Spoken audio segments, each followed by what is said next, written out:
UFC 318. Let's get into it. Dustin Poirier by anticlimactic doctor stoppage. Believe he will open a cut on Max Holloway and ruin the whole event. Paulo Costa by fraud-checking KOPYLOV's inner grappling. Kevin Holland will coast at range against D-Rod and then role play like he's a serious threat at 170. Patricio Pitbull, championship level fighter, did lose his debut to Yair Rodriguez, but crazy height disadvantage there. I think he has the goods to beat, a power merchant like Dan Ige. Daniel ZELLHUBER by being 13 years younger than the great Michael Johnson. Kyler Phillips because he does Osterine. Marvin Vettori is going to look like Rob Whittaker out there because, Brendan Allen is Brendan Allen on the feet. Francisco PRADO by actually having a UFC win. Yes, this is a pay-per-view event. ROBZILLA by KO. Don't care what anyone says. Islam DULATOV because, why is Adam Fugitt still in the UFC? Why even bother making this a fight? We have the return of Jimmy CRUTE, walking on Legos Jimmy CRUTE. Gotta love it. And Ryan Spann and Bruno Ferreira getting massive layups. We'll see if they pass them. If not, careers down the drain. And the card opens with a piss break. Interesting pay-per-view going down in Louisiana, the Smoothie King Center. Very unique. This card's come under a lot of fire, mainly because, I guess, not a lot of name value and sort of like a fictitious title on the line, the BMF title.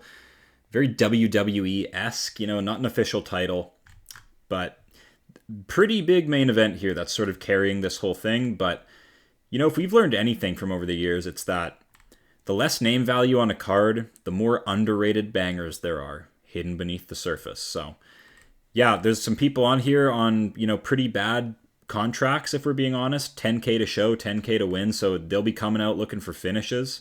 Performance bonuses. It's a big opportunity for these unranked names. So you might be saying a who to a lot of these people, but these could be some of the more entertaining bouts on the card, some really interesting highlights. So you don't listen to casuals, people dogging this card. It's going to be fun. Let's dig right into this main event. You've seen it before, Holloway, Poirier. They're doing it again for some reason. It'll be Poirier's retirement fight and a big bounce back spot for Holloway after he was starched by Ilia Topuria. Very sad moment, very soul-crushing. And so he's looking for a bounce back over Poirier, a guy that kind of has his number.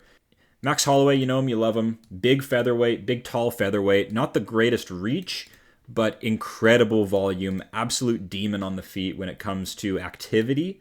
Extended combinations, gotta love it. He's put up some insane numbers, like against Calvin Kattar, Yair Rodriguez, and Justin Gaethje, most recently, his last win, UFC 300, where, he's put together this KO streak that really has sort of ramped him up as a big knockout guy. But if you know Max Holloway, his power's quite light. And, in hindsight, these could have been some favorable matchups.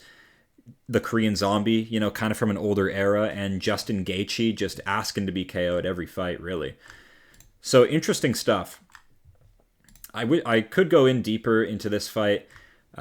Heavy damage sustained by Gaethje early in the fight. A spinning back kick from Holloway completely changed the tide of the fight. Gaethje usually grows into fights with the damage, but had a broken nose very early on and was eye gouged a couple of times. So interesting fight, but it leads to one of the best KOs we've ever seen. 1 second left on the clock, buzzer beater KO from Holloway. Super dangerous guy still. But, against Poirier, Poirier, ultra veteran, a little undersized here, but has the reach on Holloway. Southpaw striker, but right-hand dominant. That's also problematic. And just awesome defense and toughness. That's the big thing with Poirier is his unique boxing guard and his unbelievable chin. Like, he's taken punches, clean knockout blows from Conor McGregor, flurries from Dan Hooker, flurries from Holloway in the past. He's taken big bombs from Gaethje, Alvarez. He's taken plenty of leg kicks, fought out of submissions. So we know Poirier's tough. And if we look at the last fight against Islam, yes, he lost and was losing most of these rounds, but has the goods to pull Islam into a long, scrappy fight. And that's exactly what happened, and even snuck in some good damage with elbows. I loved that. This was a great performance. A loss that I absolutely rate here for Poirier. I think me, along with everybody else, was sort of expecting him to just completely get dusted against Islam, but no, he had a great showing. Like, yes, it's a loss, and yes, the TikTok edits are going to come out of, the submission and the finish and everything, but if you look at the fight for what it is, Poirier did a great job, gets good training in with Gamrot, so still hard to out-grapple Poirier. It's easy to kind of take him down and hold him against the fence, but he's crafty with it. He's crafty.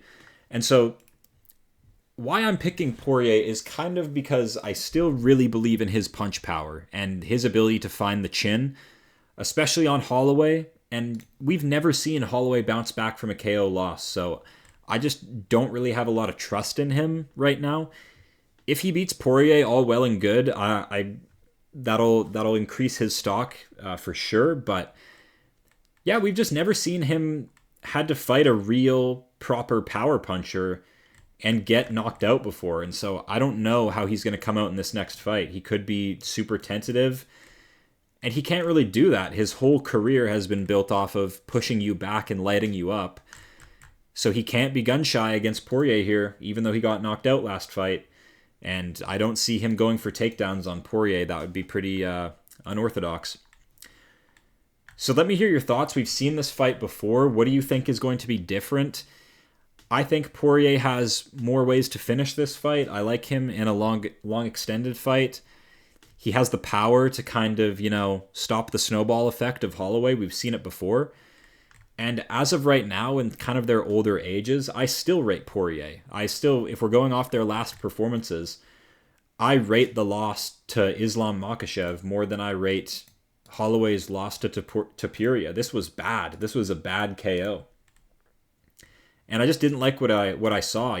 Not a lot of evolution in Holloway's game. I refuse to see it. Like, loses 3 times to Volkanovski. Yes, he shows minor improvements in those bouts, but yeah, you know what you're getting when you're fighting Max Holloway, and he is getting creative with the kicks. That is a method that he can go to on Poirier to really mix things up. But yeah, I'm going to go with Poirier. I like the grit. I like the toughness. I like the defense. He's blocking weird. You guys remember that moment? Like, that's a red flag. That's a red flag right there. I think Poirier's a couple steps ahead of his MMA game when it comes to Holloway. I think Poirier has always been a slight level above Holloway, and if you need proof, go watch their first 2 fights. Poirier he's won by fist fight, and he's won by grappling with a submission and armbar, back when they were very young. But still, he's proven it. Poirier's proven twice now that he has Max beat, and so you can make arguments that Holloway, has gone through a big period of evolution. Maybe he hits a little harder, maybe he's a bit smarter and, using more kicks. But yeah, I'm going to go with Poirier. Let me hear your thoughts in the comments. I don't know who is favored. Just, it's hard to put trust in Holloway after seeing how his last fight went down, and I don't really know how he's going to bounce back from a KO loss. Whereas we have seen Poirier, bounce back from KO losses before, get right back on the horse, and not only just come back and win, but show massive improvements and look a little different in the next fight. So I like that. I like that Poirier is still evolving. I rate his coaches a bit more than Holloway's. So take it as you will. I'm going to go with Poirier. Probably by finish. And the sad thing is, Holloway's got scar tissue. I hate to say it. How unlucky would it be for another BMF title fight to end in a completely anticlimactic doctor stoppage, just like Jorge Masvidal and like the Nate Diaz situation? I could see that here.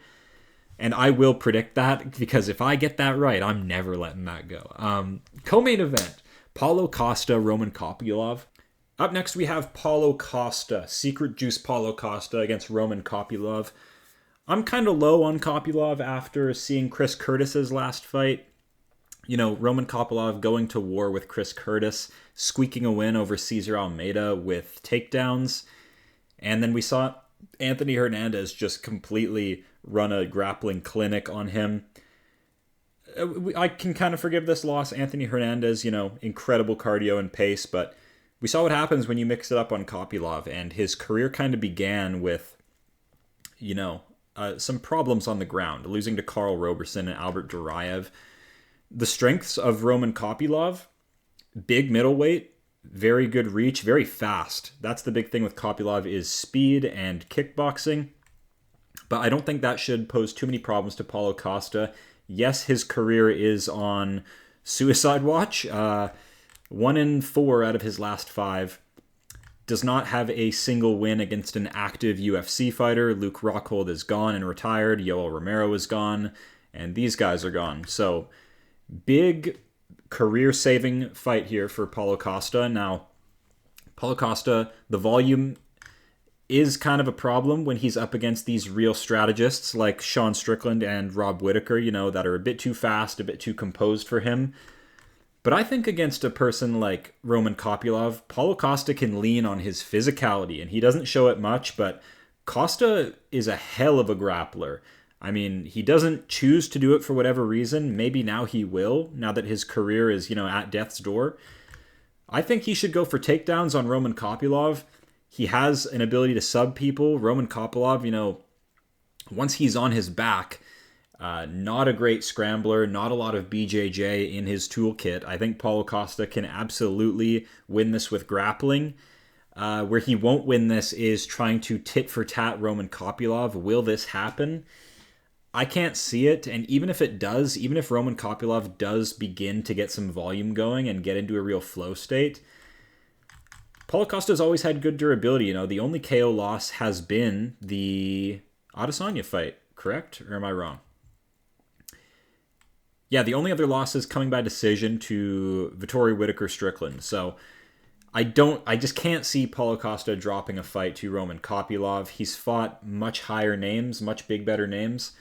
Paulo Costa's out here, having competitive fights with Rob Whittaker, Sean Strickland, whereas Roman KOPYLOV, really, really close fight with Chris Curtis and Cesar Almeida. These guys are kind of lower down below, so I'm going to go with Paulo Costa and trust in the secret juice.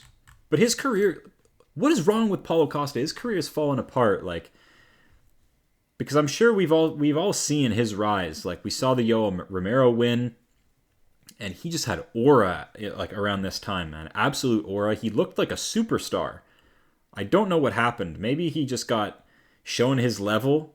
Maybe this KO from Israel Adesanya just really sent him back a couple of years in terms of, confidence, fighting ability. But man, he used to be something, and he still is a someone. Paulo Costa is very fun. Big internet presence, always on X with the jokes. Gotta love Paulo Costa. It's just he needs this win a bit more than I think Roman KOPYLOV does, and he should go to the grappling because he can win with grappling. Roman KOPYLOV's been busted up by Albert Duraev, some low-level names, so I think Paulo Costa will get it done with physicality. Kevin Holland, Daniel Rodriguez. Yeesh. Let's start off with Kevin Holland. Kevin Holland.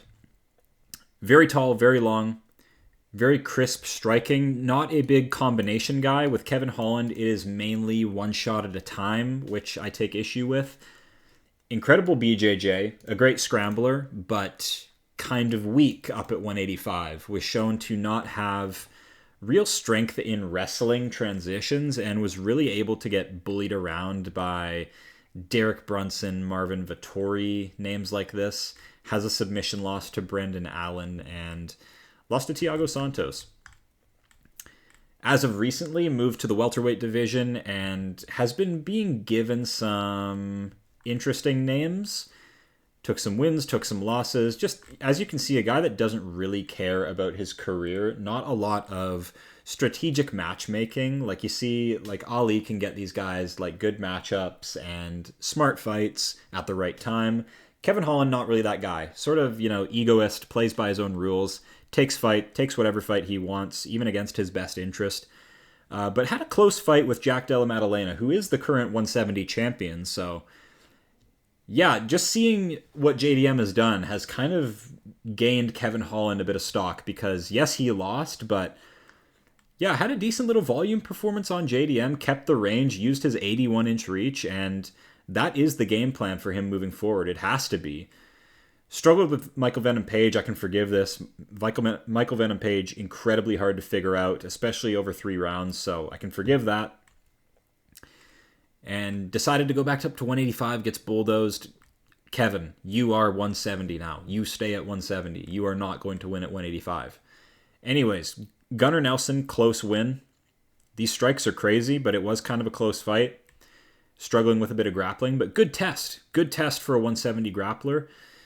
Vicente Luque, awesome submission, anaconda choke, performance bonus. Gotta love that. Vicente Luque at this stage, not the greatest test, but yeah, they're building Holland slow at 170, which is good because he's active. He can afford to go slow and really work his way up. 170 is a shark tank, so it's probably better he goes this way.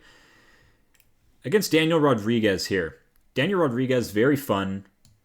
Good volume, great volume. Really sharp Muay Thai. Lots of rangy boxing, rangy attacks. Really crisp southpaw striker. Good height, good reach. Only real problem with D-Rod is... you could say high-level experience and maybe some fight IQ issues. You know, kind of ran into a problem with Neil Magny, who kind of outsmarted him. Ian Gary, tough matchup, striker v striker matchup. Ian Gary just a bit more technical and really showed that Rodriguez kind of just a floater, kind of just floating around at range, picking what shots come. Ian Gary with a better game plan is what it is. Head kick win. Rodriguez, you know, maybe not fully out of it, but did eat a head kick and go down. Close fight with Gastelum. Don't mind this loss. And back on track with Morono, and Ponzinibbio wins. Knockout in the last fight against Ponzinibbio. Good that he showed he can get a knockout, but Ponzinibbio, damaged goods. Yeah, it's hard to really analyze. But this sucks for Rodriguez. I'm afraid Kevin Holland is just going to, you know, dance around at range, play at range, use this reach advantage to great effect, sneak ahead on volume. Because if you can shut... All Rodriguez has is the volume and maybe a bit of back pocket brawling. But I don't think that's going to help here against Kevin Holland, who will keep the range, who will kick. Probably better not be out-wrestled by Daniel Rodriguez, who is kind of a pure boxer.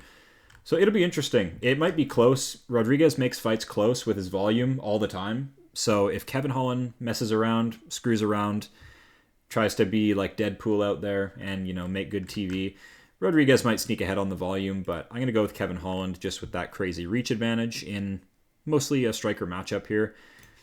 Patricio Pitbull, 0-1 in the UFC. I did not have a good debut. I was expecting him to, you know, get one over against Yair Rodriguez with a bit more urgency in the wrestling, but tried to have a technical kickboxing fight with Yair Rodriguez, his only path to victory. I know it's hard to catch Yair. He's always a moving target, and he did kind of weight bully and big brother Pitbull in this fight with the size. Yeah, just never got out of first gear. Tricky matchup, tricky debut. I thought he could get it done. Patricio Pitbull, Bellator champion. I believe he has 12 wins by KO, 12 wins by submission, 12 wins by decision. So, yeah, I don't know what went wrong in the debut. I'm going to chalk it up to Yair just being super awkward, and Pitbull has never had to deal with that before. But now it's a bit more, you know, Dan Ige, a step down from Yair Rodriguez. A very simple style to read. Dan Ige, big power thrower, coached by Eric Nixick, Extreme Couture. Not the greatest volume, looking for big KO shots. Not the craziest build for a 145er, a short 145er. Yeah, never been the biggest fan. Fun KO finishes. Always tune in for a Dan Ige fight, but not the deepest bag of skills when it comes to kickboxing. Yeah, the takedown defense is kind of trashed at this point. Most opponents have been able to either get him down or at least threaten the grappling and really sort of, you know, shut down his game a little bit. Had an okay win streak a couple years ago. Mirsad Bektic, Edson Barboza robbery that he should have lost. KO win over Gavin Tucker, Damon Jackson, Nate Landwehr, Andre Fili. Names I don't rate, but the Sean Woodson win is good, and this is what makes it interesting. Dan Ige just fought a super long, tall opponent. Now Patricio Pitbull is coming off a loss over a long, tall opponent. So These guys are going to get to go head-to-head. It should be a fun fight. Two bulls going at it. Two short 145ers. Both have lots of power, looking to exchange that power. But I think Patricio Pitbull is just going to grapple. Plain and simple. He'll be the one to mix it up and shoot takedowns. That Dan Ige doesn't like. He likes a pure striking fight. And yeah, I think even in a pure fist fight, Patricio Pitbull is just a bit craftier. I mean, if we look at the experience back and forth, where are we here? Dan Ige, nearly 30 pro fights, good stuff. But Patricio Pitbull, way more of a veteran, longer career. I like what I see out of Pitbull. Yes, it is against Bellator comp. Like if Pitbull can't win this fight, Bellator fighters are like, they are hot garbage. Like, I can't believe the Patchy Mix thing. I can't lump him in with Patchy Mix because, oh, that was disgusting. Anyways, Dan Ige's crafty, UFC vet, but I think Patricio Pitbull has kind of a championship mind. It's a closer physical matchup than him fighting Yair, who dwarfed him. This should be a lot closer. I don't feel good about it, but I'm going to go with Patricio Pitbull. I just see him sticking around at featherweight for a little bit, and Dan Ige has had so many chances to punch up into the top 10, top 5, and he's just kind of floated around the bottom of the top 15, so I'm kind of done with Dan Ige. We've seen what he can do. The Lopez performance was cool, but yeah, I think you're going to get outfight IQ'd here. I'm going to go with Pitbull. The great Michael Johnson. He's coming for the lightweight title, folks. Michael Johnson, you know, funny he's on this main card. I mean, it makes sense. He actually has a KO win over Dustin Poirier, so you can't knock Michael Johnson, you know, still in the game. 24-19 record. Wow. But yeah, crazy veteran of the UFC, will win against anybody and lose against anybody. His game revolves around speed and boxing, great takedown defense throughout his career. Only person who really kind of exposed him on the ground was, I think, Khabib Nurmagomedov and Clay Guida, of all people. So yeah, interesting guy. Really interesting guy. Bit of a mental midget, but crazy fast hands. Daniel Zellhuber, not a veteran by any stretch. New kid on the block. Very young guy, coached by Extreme Couture as well. Yeah, kind of had high hopes for him being a prospect. A very scrappy guy. I like the kickboxing experience. Had a weird-ass loss to Trey Ogden where he just did nothing. 2 30-27s in there. I wonder if he just feared the grappling here or genuinely had like a stage fright problem, because yeah, how do you lose a stand-up fight to Trey Ogden? Down on head strikes, he got good body work done, but yeah, Trey Ogden just kicking the crap out of his legs at range. Not a good look. Hopefully he learned from this. Trey Ogden, you know, just dull as all hell. Should be cut just for being boring as all get out. Daniel Zellhuber bounces back with a 3-fight win streak. Land of Nada, Christos Giagos, Prado. Yeah, not great. Not great. We need some high-quality wins. I know they're trying to set up maybe a UFC Noche appearance with him. Maybe they're thinking easy win over Michael Johnson and then get him on that Noche card. Yeah, the UFC would love that. They would love Zellhuber on that Noche card 100%. So, yeah. And honestly, Michael Johnson's kind of damaged goods. I mean, he's nearing 40, if not 40. Couple big KO losses in the career. Complete liability on the ground. And Daniel Zellhuber's shown he has subs. Yes, against Christos Giagos, but that's actually a training partner of Michael Johnson, the Killcliff guys. So, yeah. I think Daniel Zellhuber live for a sub. He's 13 years younger than Michael Johnson. If that's not enough to get you an edge in the fight, I'm not sure. And he has a good chin. Like, the problem is Michael Johnson could clip him with some shots, maybe a couple fast shots he doesn't see coming. That is a concern. But yeah, Daniel Zellhuber, the game plan's written on how to beat Michael Johnson. Don't exchange in the pocket. You can push him to the clinch. You can take him down. All that good stuff. You can sneak through the chin and put him out. I don't think he has the greatest durability. Daniel Zellhuber got that Mexican toughness. Iron chin. I don't even know if he is Mexican for sure. Might be German. But yeah, 13 years younger. Don't lose this one. And yeah, take no damage. Get yourself on UFC Noche. Should be all well and good. Michael Johnson has no business being on a main card of any event, really. Yeah, interesting career. Kyler Phillips, Vinicius Oliveira. Fun bantamweight scrap. 2 prospects for sure. Kyler Phillips, the Matrix, trains with Sean O'Malley. Looking to bounce back after losing to Rob Font. Now, Rob Font's a tough one out. He's got heavyweight-sized hands, and he's a proficient striker, but still Kyler Phillips. What went wrong here? Things I like out of Kyler Phillips. Great athleticism, great accuracy, great output. And will shoot takedowns. Not the biggest sub guy. Has a triangle armbar in the UFC against Marcelo Rojo. The win over Barcelos is looking real good. It's honestly looking real good because Barcelos is out here destroying my boy Peyton Talbot and Cody Garbrandt now. So, I mean, Cody Garbrandt's not a young buck anymore, but still, Barcelos is kind of like unking some people, and that's probably Kyler Phillips' best win. I rate that win big time. This loss to Paiva's fraudulent, so before the Rob Font loss, you could almost argue 8-fight win streak for Kyler Phillips. Popped for Osterine alongside Sean O'Malley. Likes to SARM cycle outside of fights, is what it is. Vinicius Oliveira, fun guy. Fun prospect. A lot of regional work. Big record of 22-3. Awesome KO win on the Contender Series. Got me watching him, and then was losing to Bernardo Sopaj before one of the craziest knockouts of the year. Flying knee KO after chopping away the dude's legs. Yeah, Oliveira, awesome striker. If he can keep this on the feet with Phillips, it should be competitive. I think out of the 2 guys that'll put out more damage, it's Oliveira. Kyler Phillips will put out more output and be more evasive, but I give Phillips the edge. I believe he's a tad younger. Same age. I don't know why. Oliveira looks much older, the face, but yeah, expect a super close, fun, competitive fight. A lot of things are similar with them. It's just Oliveira with a big experience edge, just kind of been doing this a bit longer, a bit more of an active guy. Kyler Phillips, a bit more passive with the career.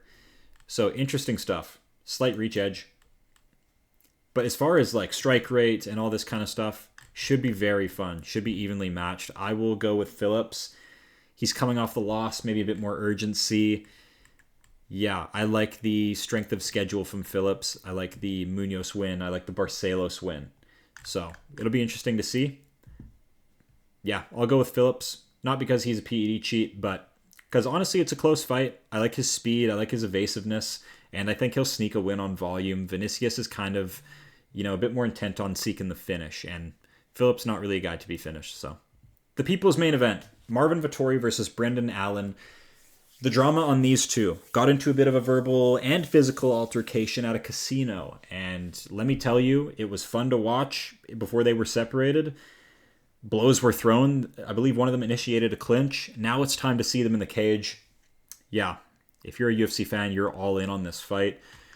Basically, Marvin Vettori, to keep it short and sweet, he's just a brick, basically. Just built like a fridge. Crazy durability. I mean, he can take punches from all kinds of power punchers. Jared Cannonier, Paulo Costa, big bombs right on the chin. Adesanya clipping him with big shots. He just walks through everything. He's probably going to be a case of CTE in the future, is what it is. He's given us great fights. Sort of when he's up against a technician like Whitaker or like a slower, someone who likes to kind of, play at range, it becomes very boring for Marvin Vettori. Brendan Allen, on the other hand, bit of a doofus, but awesome grappler, awesome wrestling instincts, and drops the loss to Imavov, no big deal. That's your number 1 contender. Anthony Hernandez, goofy fight where he just got out-pressured and outpaced, made a ton of mistakes. So not a good look, and I expect him to come in against Marvin Vettori and make even more mistakes. Because, interesting stuff. Was on a bit of a rear naked choke streak that we kind of bought into, but Brendan Allen, a bit of a doofus. Marvin Vettori, the Orc. Azog, the Defiler, looking at. Should be a fun fight. Should be fun. Both kind of goofy in a way. Marvin Vettori with really impressive durability, and Brendan Allen, a wicked scrambler and sub-threat. Hopefully they mix it up and they get creative. I don't want to see a snoozer. Two interesting guys, and I think there's a bit of bad blood there, so it should be real fun. This right here is for the goofiest mother ever in the UFC, honestly. Yeah, two autists. Brendan Allen just making a ton of mistakes on the feet, just kind of a bit of a doofus. And Marvin Vettori, built like a damn fridge, incredible chin and durability that completely bails him out of every fight. So Marvin Vettori, not the greatest skill set, but sometimes, you know, you don't even need skills to pay the bills. His tenacity, his durability is pretty unreal. He will march forward through anything. Bombs from Jared Cannonier, Robert Whittaker, he'll just walk through it. So you really do have to outclass Vettori to beat him, because he is very, very tenacious. Good strike rate, just zero threat on the feet. But against Brendan Allen, anything goes. He's lost a lot of interesting fights, made a ton of mistakes against Anthony Hernandez. Chris Curtis, Sean Strickland, just looked like a doofus on the feet in those fights. So we'll see. Marvin Vettori has done a lot of training with those two guys, you know, Strickland, Curtis. So, yeah, I'm expecting maybe, I don't know, Marvin Vettori's first TKO finish in the UFC. Are we going to see it? Actually, crazy. This guy's like the middleweight Merab, not a single TKO finish. I think it could happen here against Brendan Allen. He's kind of damaged goods, makes a ton of errors. Yeah, let's go Marvin Vettori. Let's bring it back. The sport's better. Middleweight's better with Marvin Vettori involved. He's kind of a goofball, but I'm down for it. Let's see it. Marvin Vettori all the way. Francisco Prado, Nikolai Verettennikov. Verettennikov, not a UFC win yet. Lost to Austin Vanderford. Had a big hissy fit at the end of the fight. Major red flag.